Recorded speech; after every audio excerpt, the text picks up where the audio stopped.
Yes, please. Okay. So I'm not sure of which of them is going to be here.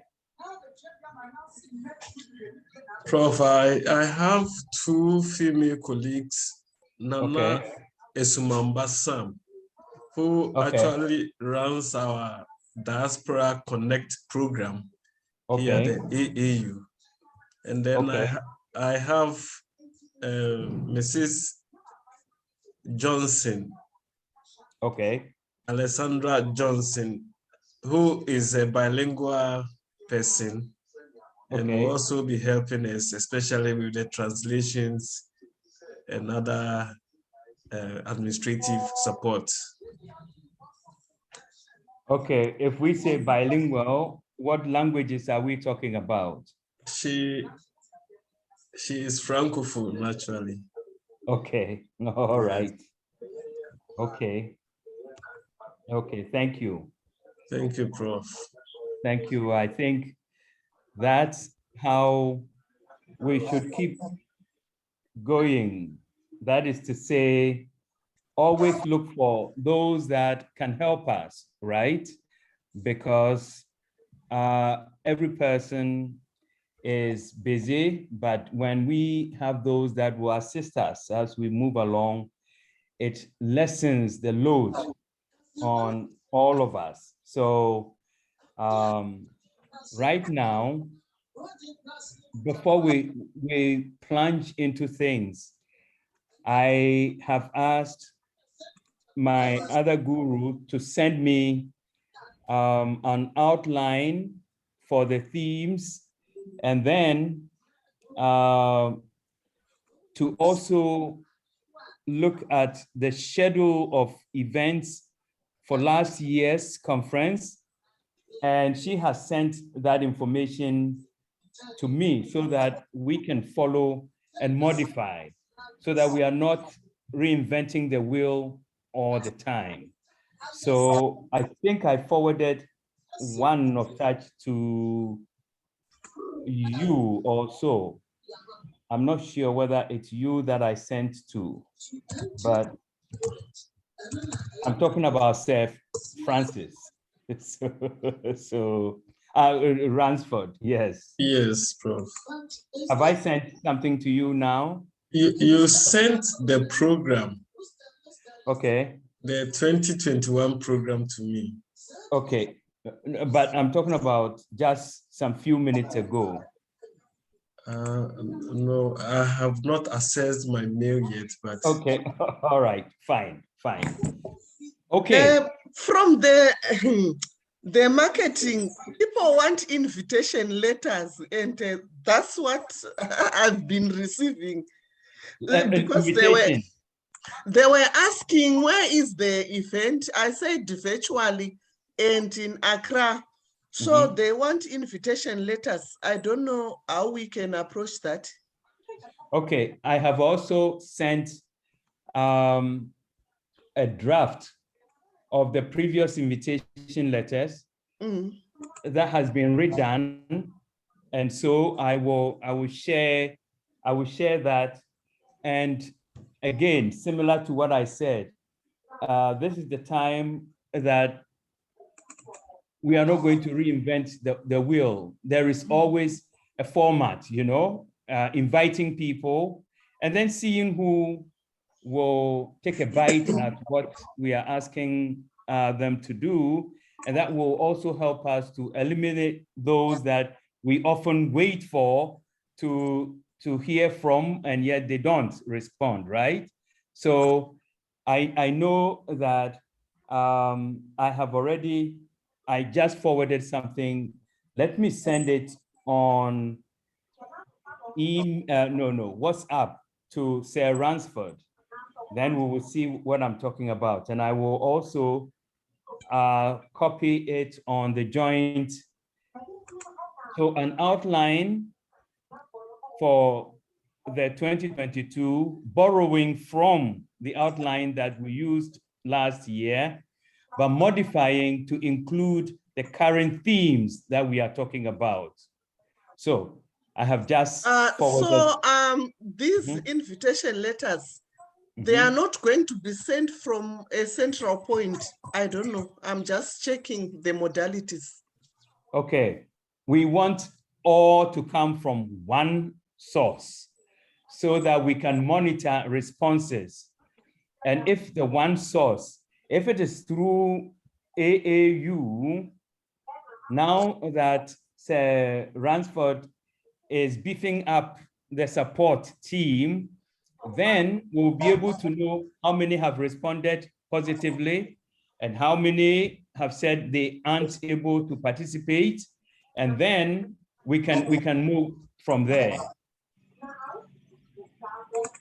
Okay, Sir Ransford, don't look like life is going to crash. Well, I'm okay. I'm okay, sir. Yes. Okay. All right, let's see. We now have about 7, 8, okay, that have joined.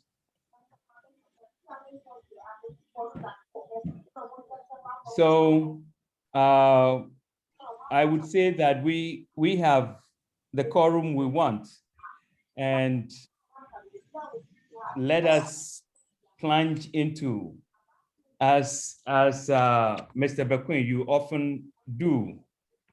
So let me welcome you all virtually, with the exception of our distinguished guests who are at AAU. All of us are virtual. And so thank you for coming. Now, between the last meeting and now, I'm pretty sure that other people have received queries or questions from around the world. And some have also gone the next step of sharing the flyers with other people. And some have received positive responses. So, Mr. Bequin, could you please start us off, and then we can move into the heart of things. Thank you. Okay, thank you, Mr. Chair. We received the flyers and have actually been circulating it since last week. And at the last count, I have seen that there are 60 people who have registered to participate in the conference. And every moment I get an alert that somebody else has registered. But what we haven't done is to now engage those who have registered in a kind of a correspondence as to what next. So this is what we would ask the logistics office, and that's why I got my 2 other colleagues on board, so that now we'll begin to engage them with a concept paper and any other document that would be of relevance to anybody who registers. But beyond that, we also would have wished that by now the website would have been developed so that we could post all the documents there. The AAU webmaster currently is on mission out of Ghana. And so he has not been able to develop anything yet. So I think I reached out to the chair on this, and we would await any response from your end. If it could be done from the Pan-African Heritage World end, that would be great. If not, we may have to do it from the AAU, but it will be maybe towards the end of June when the webmaster returns from his mission. Apart from that, I have gotten the publications officer and the social media marketer to work. So they are widely circulating the flyer. With the concept paper, we have it from the scientific committee, but we only posted that on the AAU blog, but have not circulated that because the concept paper should go with the invitation letters. So you write the invitation letter and you attach the concept paper to it. But because we have not been sending invitation letters, we haven't done that yet. But we hope to begin work on that as soon as possible. So this is the update from my end so far. Thank you. Thank you. Regarding the website, I have reached out to Ronell, who is in charge of the Pan-African Heritage World website. I did that as soon as Mr. Bequin contacted me in that regard. And I'm waiting to hear from Ni Mate, who is the webmaster there. So I'm pretty sure that before close of day, I would have heard from him, and then we will furnish all of you with that information. So since it's a joint effort, I mean, when your person has traveled, our key person should be able to handle it. So we will do that. Then we also, there are some on this platform that attended the joint meeting of the Pan-African Heritage Curatorial Board and the Academic Council. Fortunately, we have Professor Sheila Walker, who is present.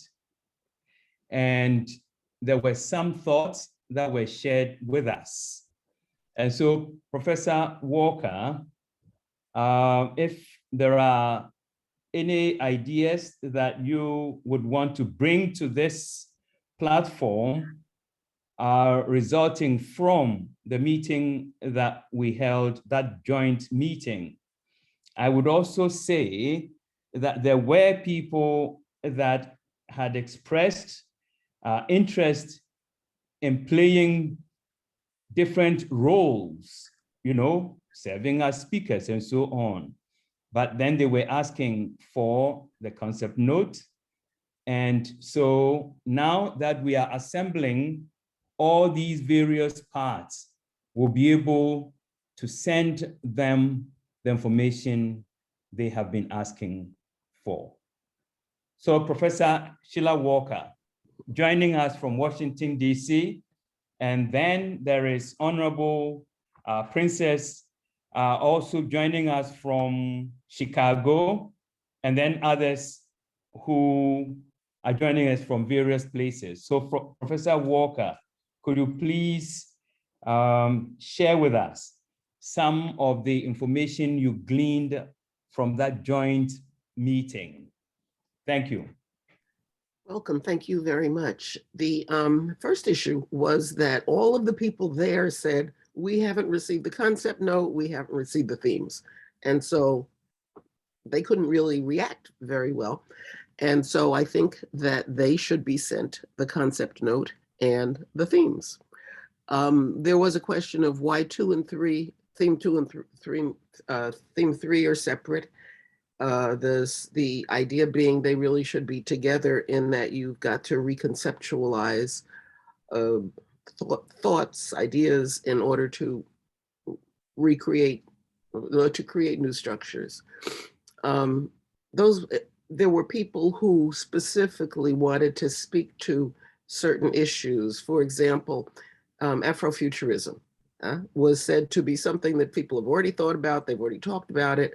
And so Queen Mother Dorothy Desir essentially volunteered to give us the background of what we're talking about when we talk about Afrofuturism, because we need to, you know, not make it up as we go along. If there's already a tradition, well, let's talk about that tradition. So the first step would be to send the existing information to all those folks so that they could respond intelligently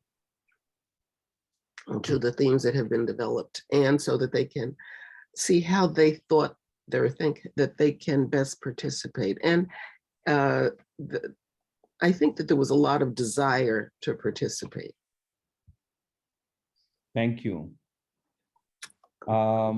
That desire, as you have alluded to, gives us the assurance that we should no longer worry about getting participation. Not only those that were on that platform willing to participate, but there were others who said that they will create a network of participants, such as those in the academy will want the departments or students to also just be rallied to be part of the conference, which means that there is a wider audience out there that is yet to be tapped. And all that they need or needed is the concept note, the themes and sub-themes, and then the idea is for them to tweak such and then show us and respond from positions of strength rather than just providing them pre-chewed everything, because they too have ideas about these concepts. And I think that is what will enliven the conference as a whole. Yeah, it occurs to me, there was also, I had forgotten about this, there was also discussion about how people were using or could use the virtual launching of the program, how they could use it in classrooms, for example, how they could encourage others to use that tool, and also how they could encourage institutions to want to partner with this process, academic institutions. And then thinking a bit further, this information should be shared with organizations, as associations that are already doing exactly the kind of process this is. For example, the Association for the Study of the Worldwide African Diaspora and the Association for the Study of African American Life and History, that are already considering such issues and could at least share the information with their memberships. Thank you. Thank you for that report. Any questions, any observations from those that have gathered?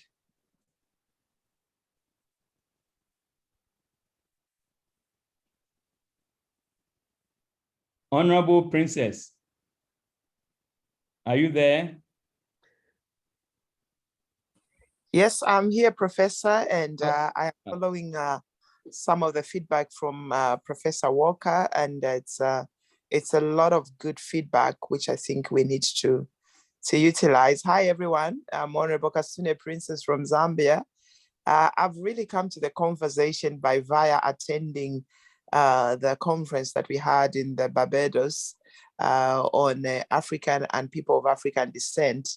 And Professor, meeting you and the other professor and all those that were there, I have to say that it has awakened this passion to really look into poetry. I never knew that I could go into that direction, but with the influence also of the Member of Parliament from Ghana, Professor, Dr. Rashid? Somehow I've found myself writing more about African and people of African descent kind of poems, re-entering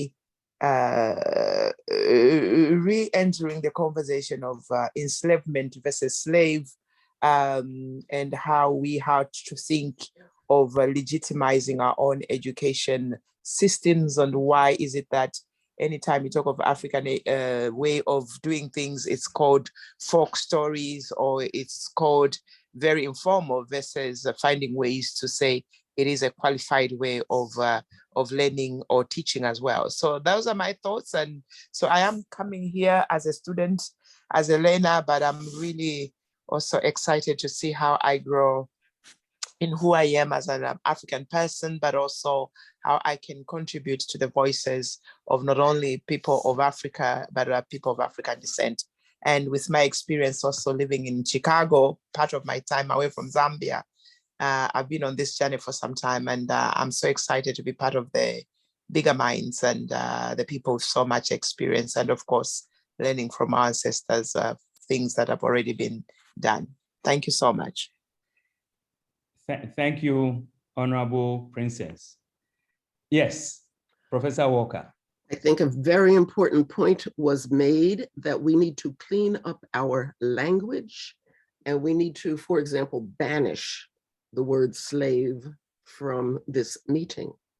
And that needs to be part of the concept note, perhaps because that is a concept that we need to revisit, we need to critique it, and we need to essentially rethink with some data what the process of enslavement of Africans meant, what it was based on, how systematic it was, and that we've been given the impression that it was just a clearly involuntary migration of unskilled labor, which one, makes no sense, and two, is not true, defies the data. So we need to use the currently available data to, as the Right Honorable Marcus Messiah Garvey said, emancipate ourselves from mental slavery. Bob Marley didn't say it first, he took it from Garvey. And so we need to think about that, reconceptualizing. And I think Maulana Karenga made a good point. He made that point very forcefully during the last meeting. And I just have something to add, that yesterday I got together with the person who has made the most recent documentary about Garvey. And I suspect that everybody doesn't know exactly what the importance of the dates of the conference may be. Perhaps everybody here knows, but I would suspect that everybody who needs to know doesn't know.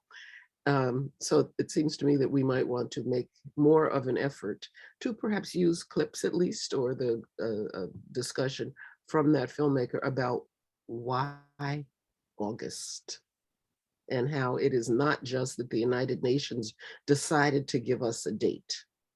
It's a date that we chose for ourselves in 1920.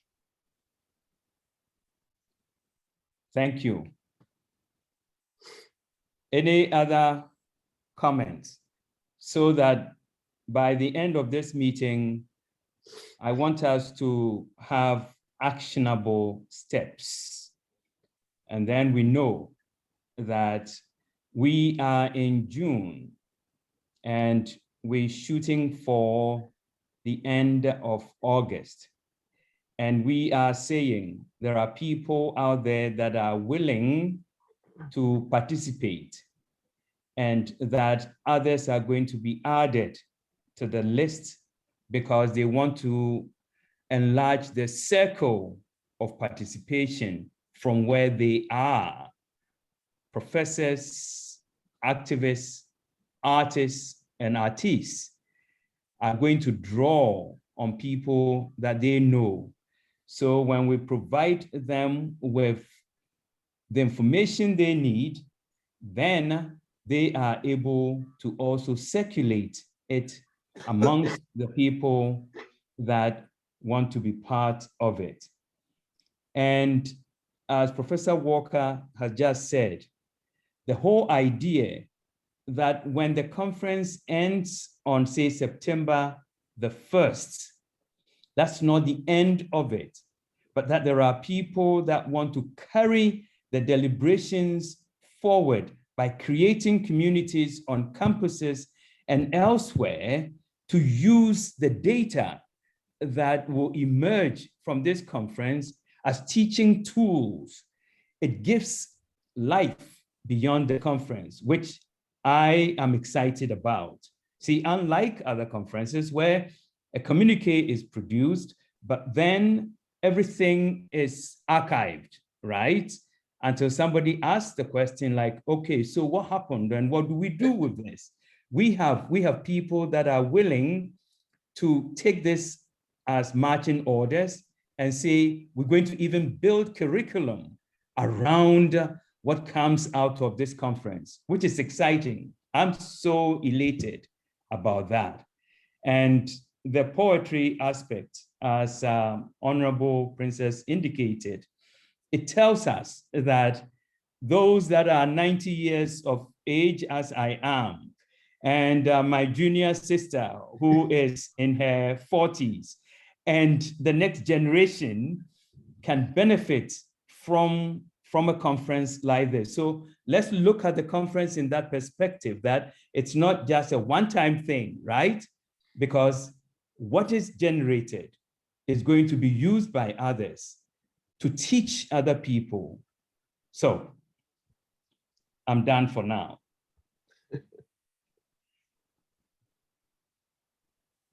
Mr. Bequin, since you are in the big chair, besides the website information that you asked or touched on, any other thing regarding the checklist that you were kind enough to provide us the other time, where we are? Prof, thank you very much. I think one of the major things that we need to deliberate on is the registration. I think even as we speak, there have been about 5 more people who have registered, but then we had put a fee, a registration fee, or attached a registration fee to this conference. But looking at the way people have expressed interest, do we really need to charge for registration fee for those who are joining virtually? That is the question. Okay. This is an apparently big question and at the same time, small question, in the sense that the finance subcommittee and can we ask that subcommittee to take a look at that and then be as generous as they can in order for us to have a larger audience participation? My point is, you remember at some point, my junior sister here said, how about having those that will sponsor other people, right? So that Mr. Bequin could say, all right, is it $10? Is it $50? I have, say, $100, and I'm prepared to sponsor 2 other people to participate in this event. That is one approach. Now, the other is, let us ask them at a reduced rate. Instead of, say, $100, should we go to $50? And that, I think I would defer to the subcommittee so that we don't spend too much time, in this larger forum. But then I'm open to suggestions. Do we put a cap on the virtual registrants fee, or do we leave it open? What are your thoughts? Because it's important. That's why Mr. Bequin is bringing it up. Could you refresh our memory about how much we are asking people to pay in order to be part of the conference? And as you look for the data. Prof, yes, sorry. Yes, please go ahead. Thank you very much. Welcome everybody, good to see you here. Prof, I think it's only fair that everybody who is attending will pay. So we have those who are attending physically. We said they will pay more because they will have the refreshments and also using of the physical facilities. And even those online, they should also pay. I think it's important that we observe that, but when they pay, they are paying a reduced rate, but the rate should also not be too different from those attending physically, such that it becomes highly discouraging. Otherwise, if we don't charge them, then even those who are attending on the ground may as well say, if there's this little payment or no payment, I also better attend virtually. That's my thoughts. Okay.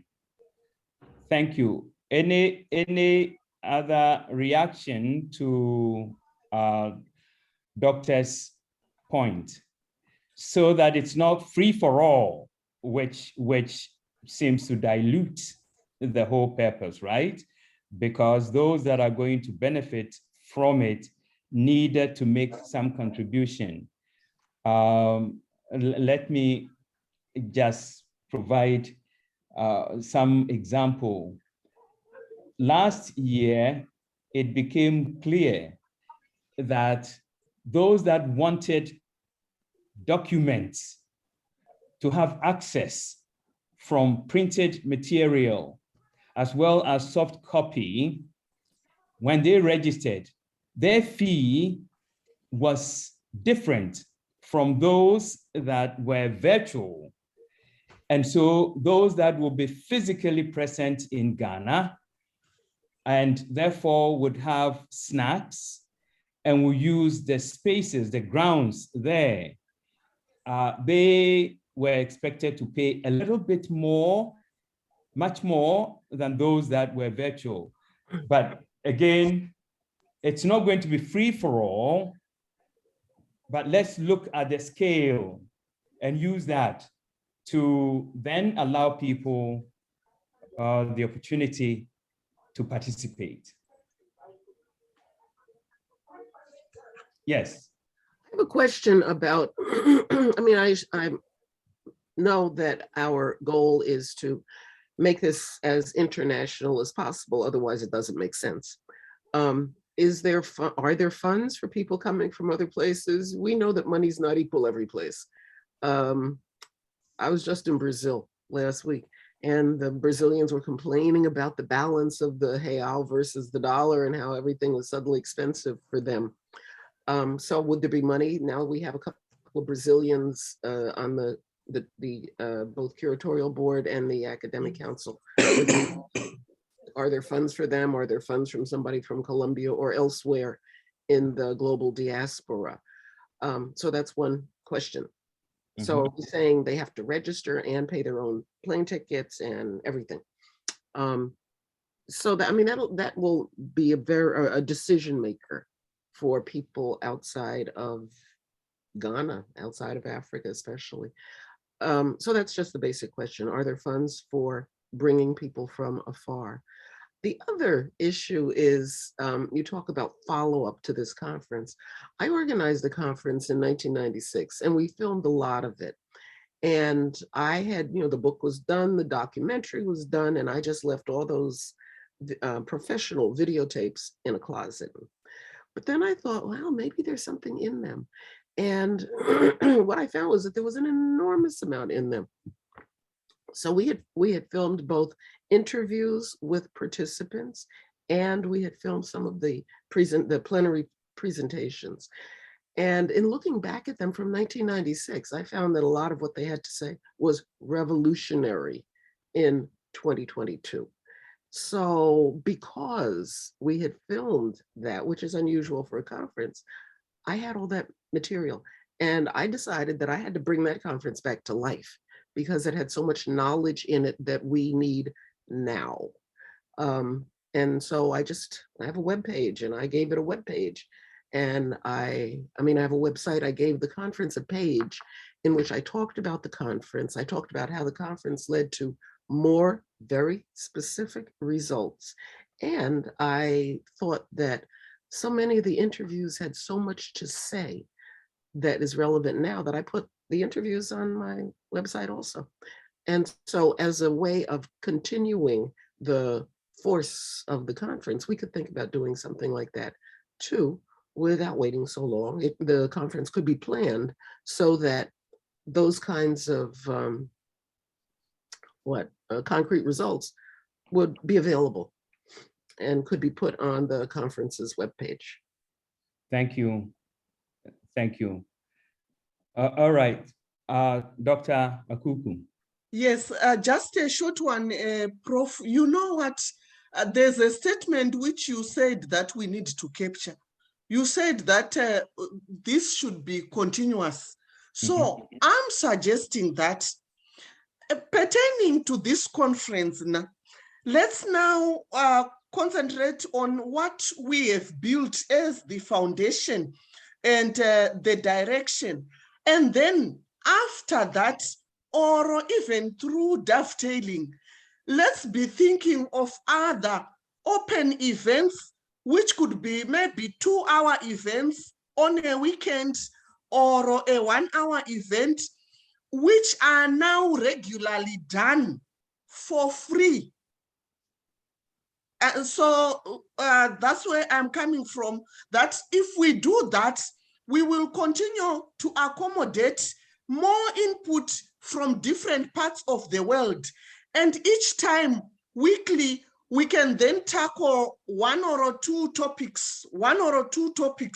And then those who have the capacity, like Prof. Walker, to now feel and feed their websites and so on, can continue to have the fresh materials that are now coming to their website, and then they distribute these materials so that people continue to get.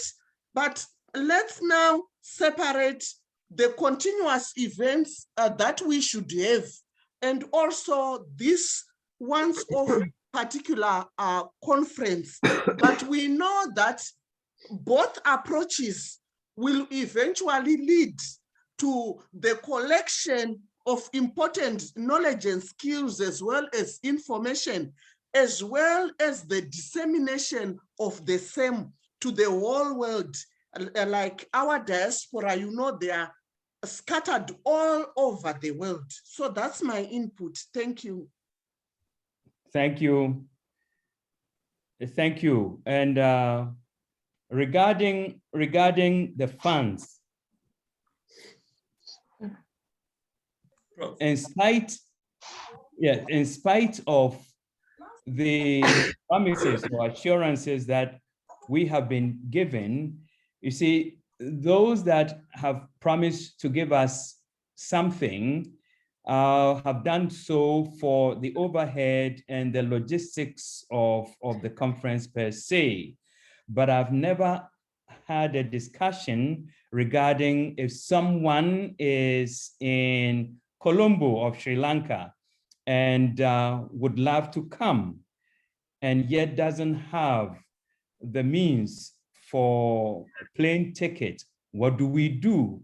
So this will require further discussion, and then we will see how we can assist all those who may hear about it but don't have the means to come. So I will take it to some of the people outside of this platform and ask that pertinent question.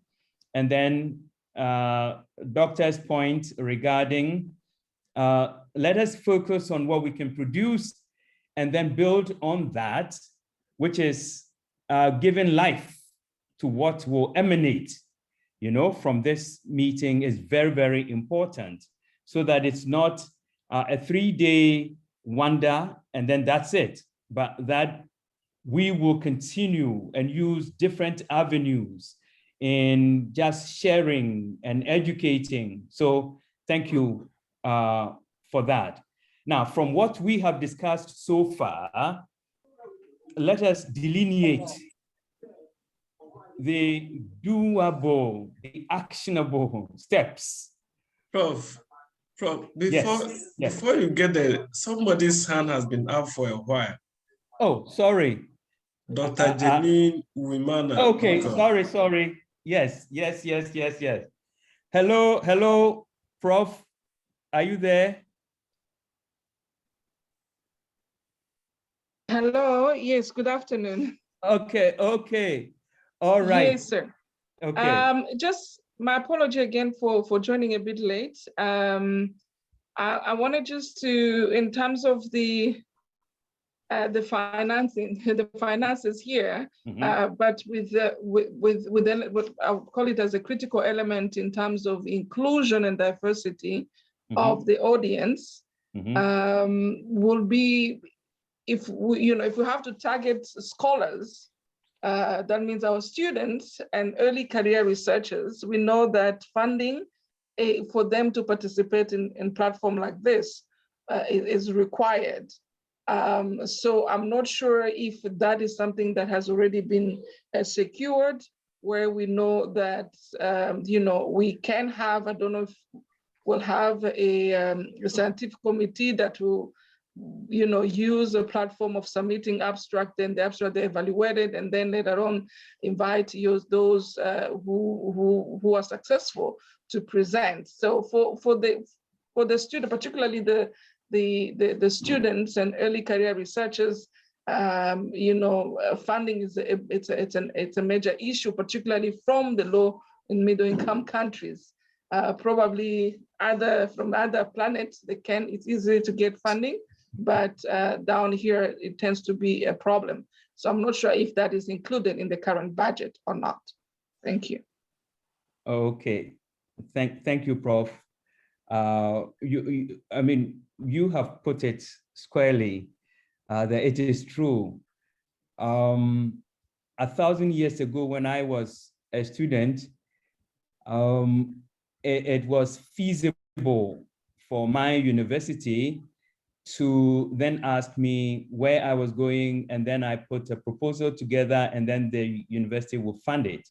But then when we go to other places where some students want to participate, I'm not sure whether there are funds for undergrads or graduate students to fly to Ghana if they wanted to be in Ghana in person for that.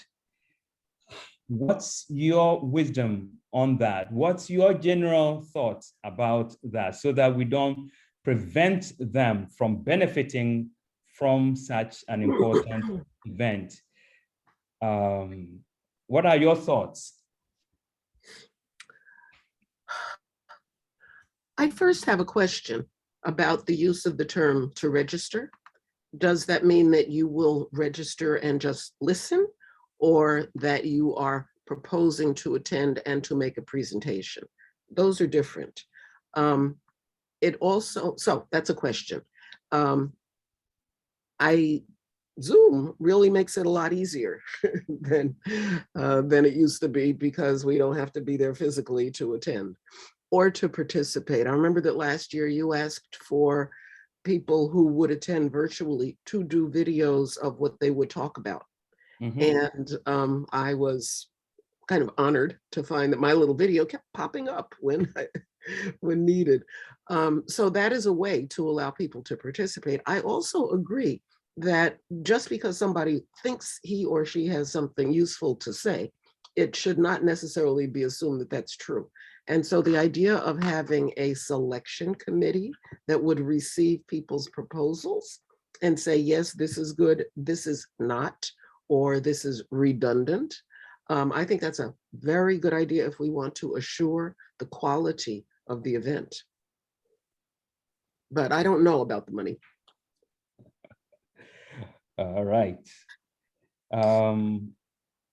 I know that the scientific subcommittee. Hello.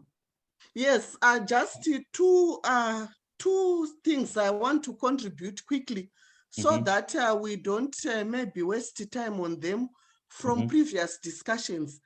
I'm saying that if we are to say,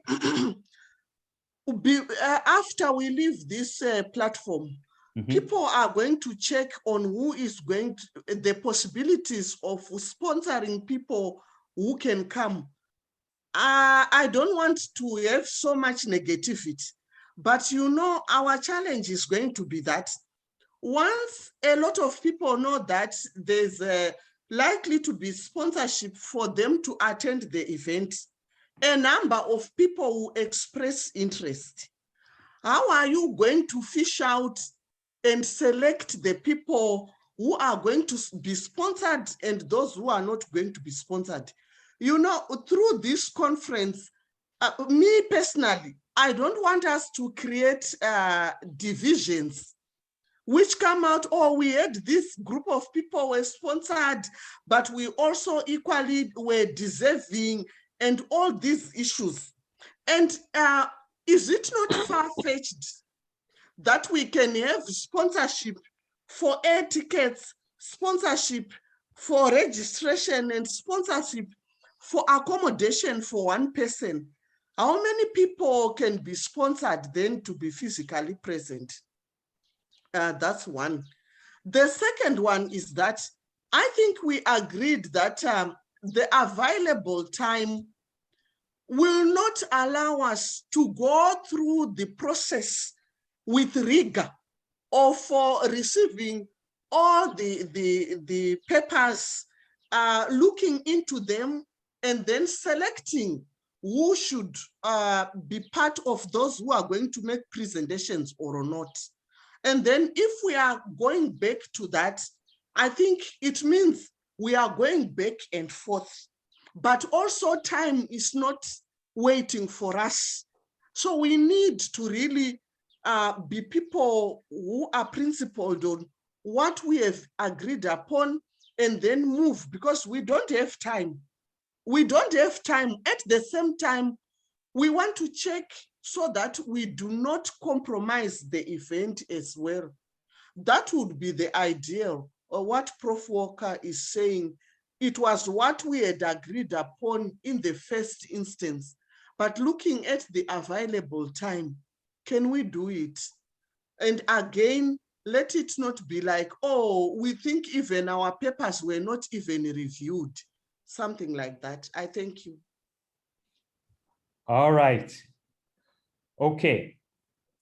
I think we have, this is why we have the subcommittees. So I suggest that the Finance Committee remit, and then they can also come up with how they will configure this for us for our next meeting.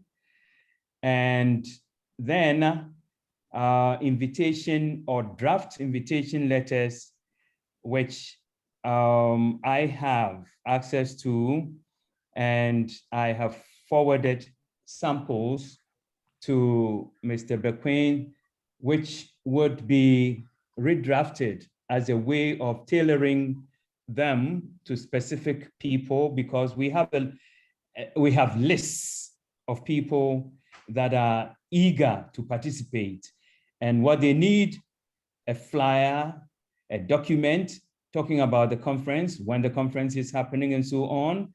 Those are equally important. And I want us, today is Monday, I want us to be able to address those by the end of this week, that it's done. We've sent out invitations, because those that we have heard from, and if you know of others who have not expressed their interest in playing any role in this, please forward them. And in fact, I'm glad that this meeting is being recorded. And then you can mention the name, and then you can supply the contact information, and then we go from there. So one, I want us to be able to send out invitation to people that have expressed interest in participating because they are willing to be speakers. We can then tailor it to, could you please be the main speaker or the moderator of an event? Then we will find those that will be rapporteurs for the event. That will be another responsibility that we are not going to bring to the general meeting as we are doing. So I appreciate the comments that have been made, and it is true, we can't cover everything, but there are things that we'll be able to address given the time that we have. Anything that has been left out, and if we have to resort to asking people to videotape their presentation, if they aren't going to be able to come, although I know that scholars that have been in the field for 1,000 years often face that challenge. How do I videotape what I want to say? I want to come to Ghana directly, that's fine. I know that when we had luxury on our side, we were thinking about a welcoming party, those that will go to the airport and welcome people and then show them hotels and so on. All these things are beautiful, but then with limited resources, it's not always that we'll be able to have a welcoming party and so on. But it's a good idea, you know, when people are coming, to have a way of meeting them and then giving them a list of hotels in the neighborhood so that they can, wherever they are, right, look up those hotels, those that want to stay with friends and so on. There are those logistical issues that, because Mr. Bequin tells me that he's added 2 people to the number, the team that he has, they can think about those things for us. I'm done for now. Sister, I see that you have a thought. Is thinking so obvious? It's obvious, yes. I think it's really important that people coming from afar have information about where they can stay in advance so that they can plan all that, and that often, you know, conferences book a block of rooms at a specific hotel for a specific price for such participants. So I have no idea how you're planning to organize this, but I do think that if somebody's coming from someplace else, they should have all that information in advance. I also think that Dr. Makuku's suggestion that we plan in advance how to keep the conference going is a great idea. And I mean, if I look at the experience I just had with this conference that I had, what, more than 25 years ago, I think that, so I figured out post hoc that I needed to make that conference available now. Well, we could just plan up front to think, well, every 2 weeks, we're going to put something on Zoom or some platform from the conference so that the conference can continue. So that, say, on Friday at 10 a.m., I'm making this up, university classes throughout the African university system and in the diaspora can have access. You know, they can register in some way, and they can have access twice a month or at in some scheduled way. They can have access to what went on that someone will have thought would have been the best of the conference. So that would allow the conference to keep living, to keep giving, and at minimal cost. You know, it's easy to just put things on Zoom. So thank you. Yes, thank you. Any other observation before we warm up to end the meeting? Okay, Mr. Chair, the Secretariat would develop an information bulletin on the conference and about coming to Ghana. So we will update the platform maybe by Friday. Everything about the conference will be shared with everyone. Beautiful. Thank you. Great. Thank you. Any other observation from Zambia, from Zimbabwe, South Africa?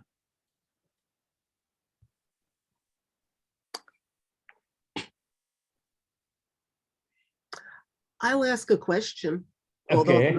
many of those places. Translation. Translation. Yes. Will there be simultaneous translation into the major colonial languages? Yes, we have said yes to that. So, and that's when Mr. Bequin was introducing one of the support people, he said that one of them is fluent in French, right? And from our previous meeting, the joint meeting, African languages became a topic there. Which African language, like Swahili or so. So we would see how much we have.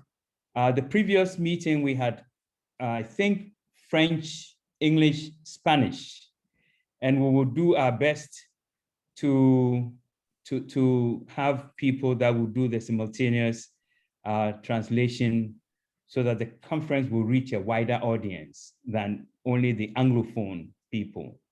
Please. Yeah, sorry, Mr. Chair, that is something that I've been advocating. I'm a French speaking, though I'm a bilingual. We need to have a linguistic inclusivity. It has been an issue. I'm sure my colleagues from AAU are much more aware of. I keep on saying we can't be talking about the continental issues if yes, we know French and French be English as well as our Luxophone colleagues, that those are colonial languages, but we know that is what is currently, those are the language that you're using at the UN as well as the AU. We should try to do our best to make sure that we include everybody by having really the inclusion of languages in this conference. Beautiful. Sorry, I hijacked.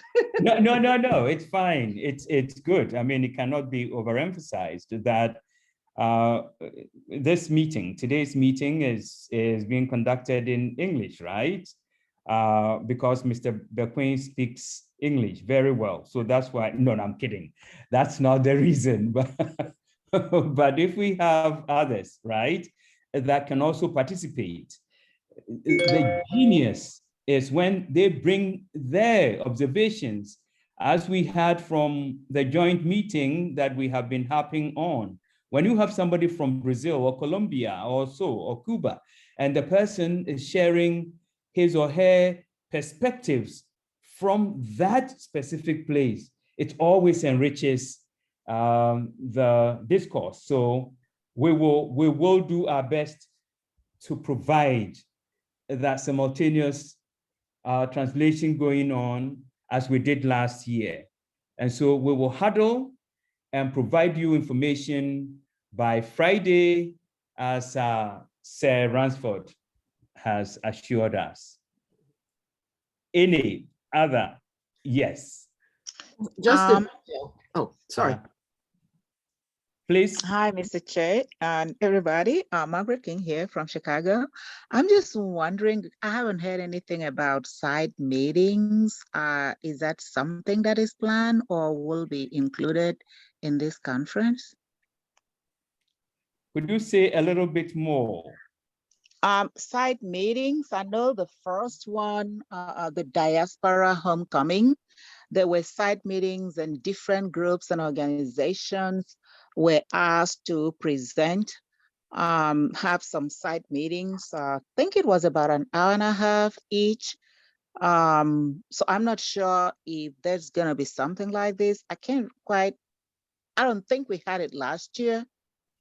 No, but I'm we just did not. Mm-hmm. We did not. I'm just wondering if there is a thought to that. Okay. Thank you, Dr. King. I know that Mr. Oyenkachi Wambu, who has a team of people with whom they discuss reparation, has already expressed the interest of bringing his team to the conference. And so when you have that, they could caucus, they could always brainstorm specific thoughts and action plans, right? That could be brought to bear on the general conference.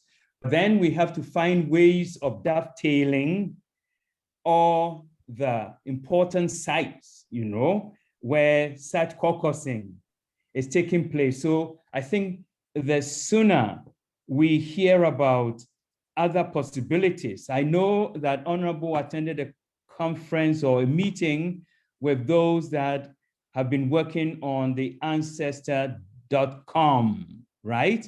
And so there are many possibilities out there.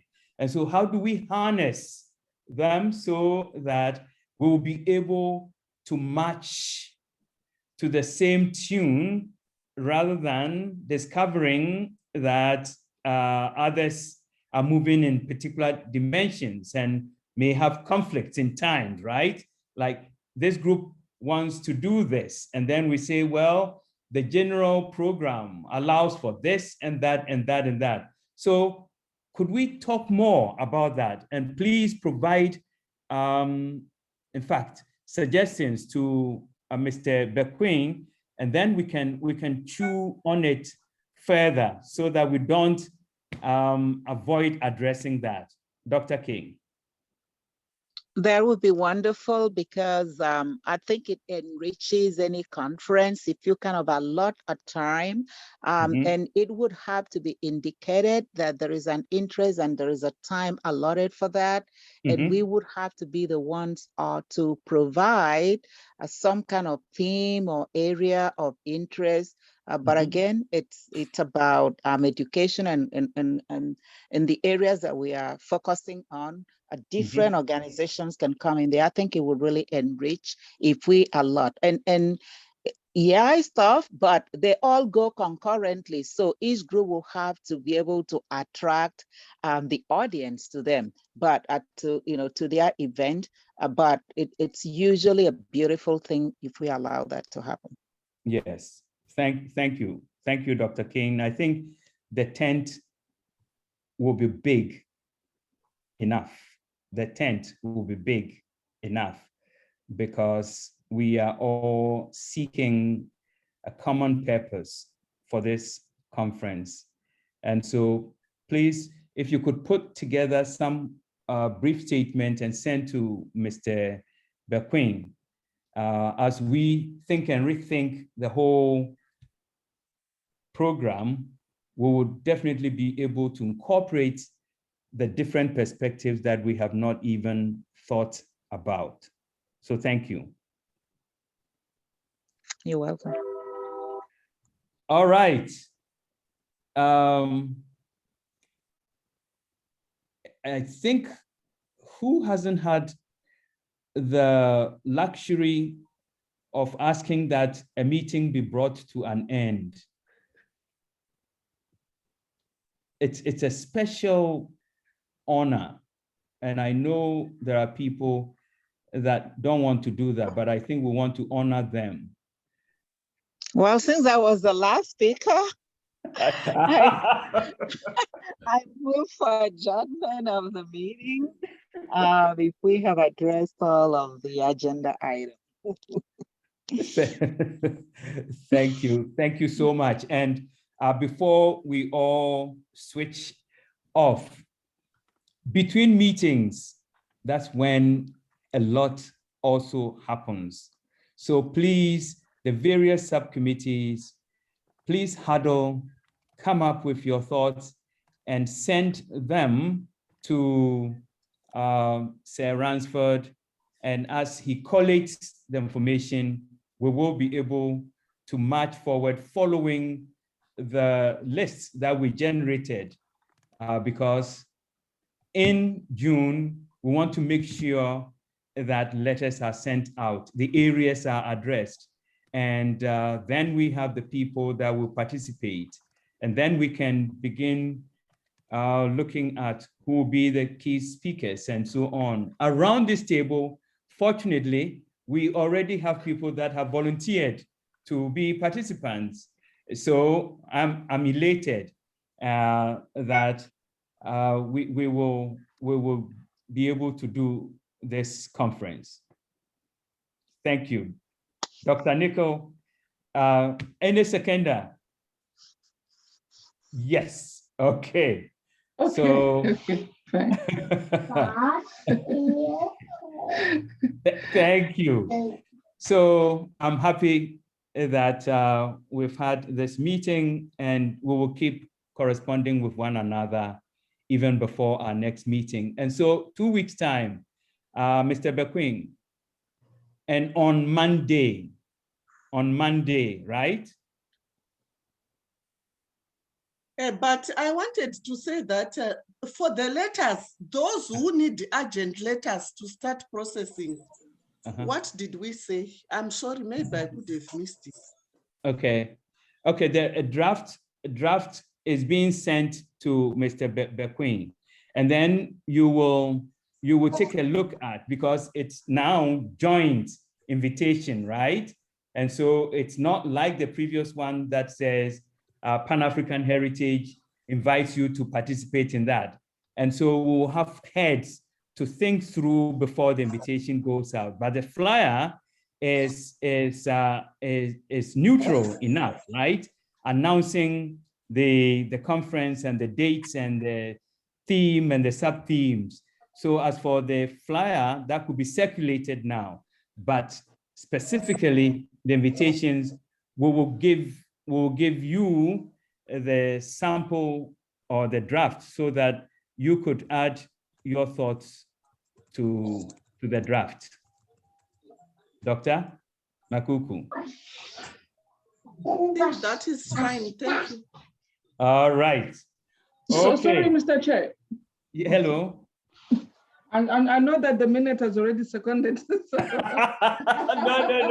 I guess it will be unprocedural. No, we are human, so we can always revise, yes. Oh, okay, thank you. Thank you so much for being generous.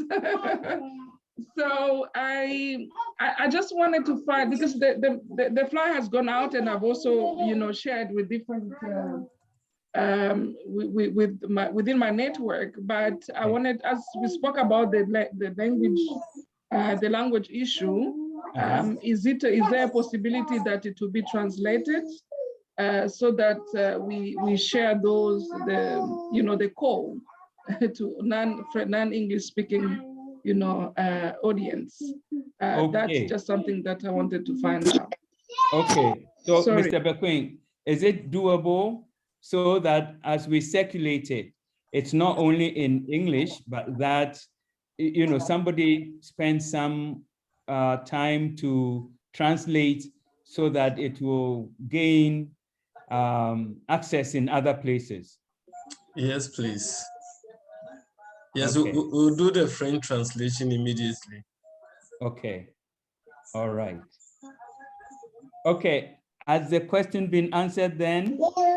Yes, sir. Thank you so much. Thanks, Mr. Renford. Thank you. All right. Bye for now, and thank you so much. Thank you so much. Thank you so much. Bye-bye. See you next time. Thank you. Bye. Thank you. Sure. All right. Thanks.